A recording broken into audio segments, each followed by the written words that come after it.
Can we pretend that airplanes in the night sky like shooting stars? I could really use a wish right now, wish right now, wish right now.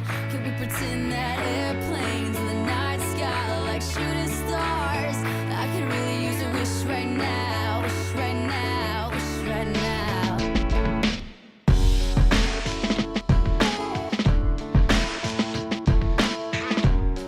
In middle school, I remember my teacher calling me out from class, saying that I needed to go home and spend time with family, and I wasn't really sure what was going on. One of our close family friends, she's actually the best friend of my oldest sister. She has been greatly affected by cancer. I came from Guam and I moved here when I was 7. And then as time flew by, went to school and everything, we got a call that my aunt had cancer. I got the phone call when I moved up here, when I already moved up here and stuff, and they told me, and like it was just a shock. Like we kind of knew it was coming. My grandpa was 88 when he passed away, but it was something like you didn't think it would happen. Like you always thought you're gonna live with them the rest of your life. So my dad had picked me up and he gave me news that my auntie was really, really sick and like that she had breast cancer. You can't even imagine kind of like it's really happening. It was like, you know, really? You do? One of those, no, it can't happen to anyone close to me. We went to the Philippines and we went to go see her. She came.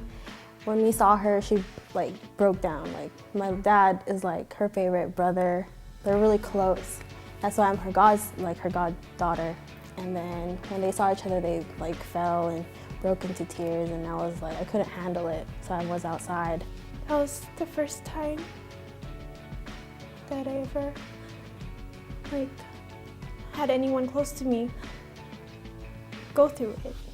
The process of going through chemotherapy and losing the hair and everything. She went into chemo, did the therapies, got really sick, lost all her hair, everything.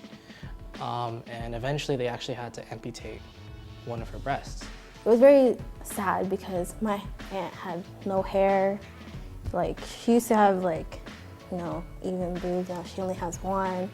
And the last time I saw her, she was really pretty and she was this like really loud person. Now she's like very quiet and she was really shy and she didn't want to go out anymore. So she was like just, even though my grandpa was pretty much sedated and unresponsive and stuff, but he was still breathing, my mom was like, just talk to him on the phone and let him know you're coming. So I pretty much was talking on the phone and I told my grandpa, I was like, I'm coming home, but if it hurts, you don't have to wait till I come back.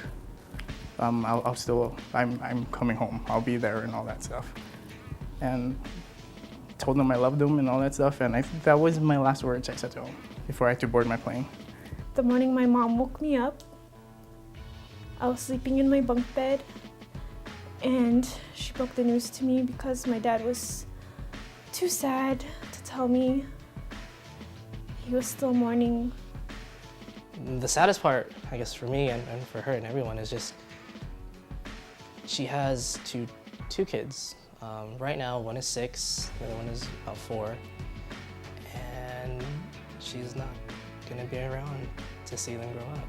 And it's just, when I think of that, it just hits me. Wow.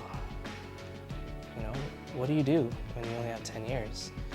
I remember walking to the hospital, seeing the sun rise and everything, and I saw her on her bed and everything. I was like, she's not dead. She's just asleep.